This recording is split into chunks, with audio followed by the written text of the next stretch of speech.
Hey guys, so just following up on the last video, it's been a little while, and yeah, I think part of that has just been life getting hectic, work and then work after work.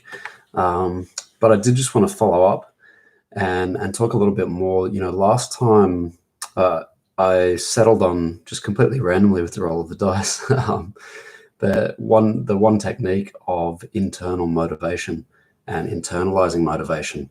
Now, if you're not familiar, there's a theory from Deci and Ryan. It's called self-determination theory. Now, what this is about, slightly strange name calling it self-determination theory, but it's really about motivation, and it's really about how you're regulating your actions, how you're moving forwards towards goals. And look, there's a lot to this theory, but in a very simplified sense, if you think of it as a spectrum, as sort of a continuum of motivation, in a very broad sense, you could say you've got more internalized motivation at one end and more externalized motivation at the other end. Now, in a very day-to-day sense, I'm sure you're all aware of that feeling of, being forced to do something, doing something against your will or grudgingly doing something.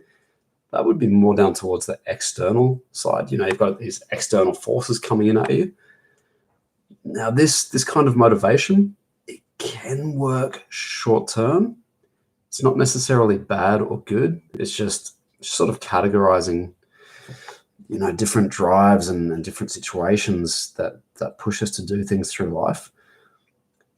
Yeah, so down on that external end where you've got outside forces really pushing you to do something, or feeling some sort of pressure for external forces or for external validation, it can work, can be good short term, but it fizzles out pretty quickly. It tends to. And when you get up more towards the internal end, that's when you start seeing more consistent and easier, more consistent and less resistance to your motivation, to continuing on with your goals.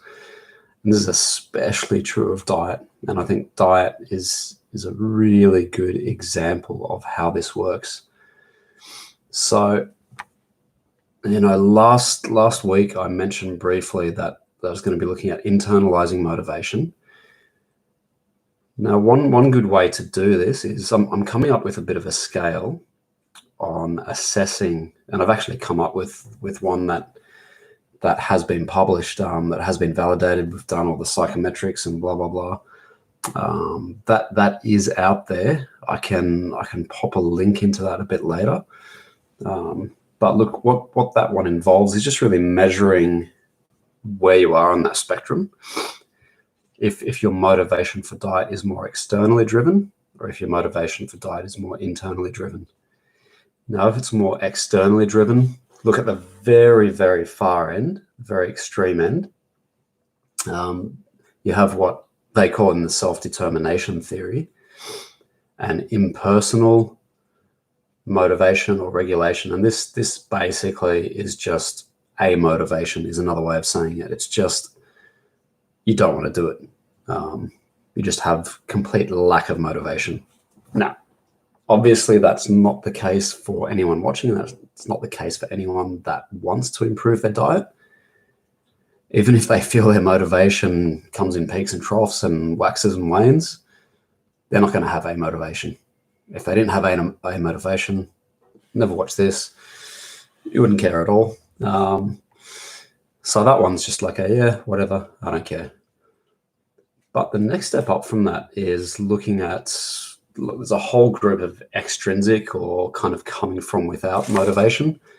Now, the far end of that is external motivation or external regulation. In that case, it's more about just doing it because you're forced to. So it's more about really strong external pressures, maybe reward or punishment. That's making you do something. Classic is you think of rats in a maze, or you think of rats receiving a shock in the maze to get the reward of food, or receiving shocks if they don't do something. That's sort of it in a nutshell. Now, how that looks for diet, it could be anything like you just want to lose weight and control your diet just so that you can hit a target weight to, for example, get into the armed forces or get into some job that you want. So that's a classic example of reward punishment. It could be anything else like that. If you go up a step, you look at what they call introjected regulation.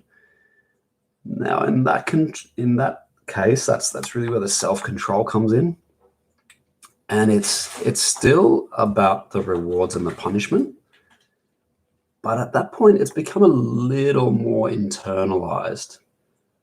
In that point, it's more about maybe avoiding shame. So you have that internalized punishment that if you don't control your diet, you're going to feel some sort of pain. You're going to feel some sort of self-punishment in a way. Social pain, social shaming, being teased, being bullied, things like that. And again, it's the same about the internal rewards. So you might think, oh, look, well, if I lose weight, then I'll go out and buy myself something nice, and I'll just do it for my wife or for the doctor or for the kids. They've told you that you really should do it, and so you think, oh, look, if I can do it for them, that's fine. So that whole idea, where it's a bit more internalized, you're not forced or pressured as much, but you're still kind of doing it not out of any sense of identity. You're still doing it just to get some next reward or avoid some punishment.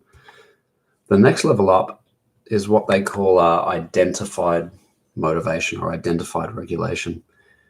Now, this one, it's even further internalized, and it's started to come, this motivation to have self-control, this motivation to improve your diet, started to come a little bit more in line with your identity. It's that identified regulation.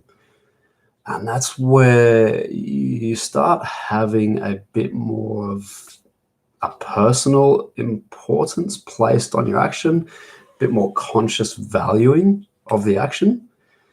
So that could be a bit more about, thinking, well, I'm a good person if I'm healthy. I'm a good person if I lose weight. I feel bad if I don't lose weight. I feel bad if I binge, if I don't control my eating. The next level up again is sort of going a bit deeper again, and it's what we call integrated motivation or integrated regulation. So it's even more integrated with your identity, with who you are, with how you see yourself. Still quite a use of self-control per se, but that's really getting into that you don't feel like yourself when you aren't controlling, when you aren't eating healthily, when you aren't eating a certain way, when you aren't healthy. It's really feeling that congruence and incongruence with your self-image when you screw up, when you slip up, or when you act in alignment with it and you go, yes, okay, yep, I feel good because I'm doing that thing, and because it's giving me that sense of who I am. Now the top level, so that level there is quite internalized. It's becoming at that point quite core to your identity.